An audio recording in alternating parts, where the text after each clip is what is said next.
dalam upaya pencegahan tindak pidana korupsi serta mendorong tata kelola pemerintahan yang baik di lingkungan pemerintahan Provinsi Sumsel.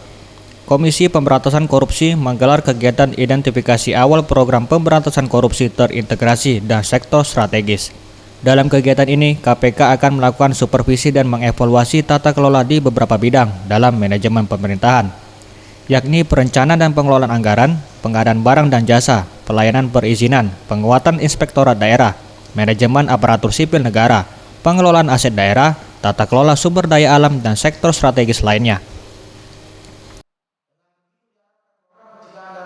Ini secara langsung sudah dimulai dari tahun 2016. Memang kalau saya bercerita sedikit bagaimana background awalnya, betul ya, ada 6 daerah yang kita pilih ya untuk kita masuki waktu itu. Kalau istilah kita ya dampingi ya. Nah, mungkin Bapak Ibu sekalian masih ingat lah ya, kalau Sumsel bukan Sumatera Utara. Nah, kalau Sumsel itu kan backgroundnya udah ketahuan ya, beberapa kepala daerah yang juga kena ya. Sekda Sumsel Nasrul Umam menyampaikan, pemerintah Provinsi Sumsel sangat mendukung program pemberantasan korupsi terintegrasi dan sektor strategis yang dilakukan KPK.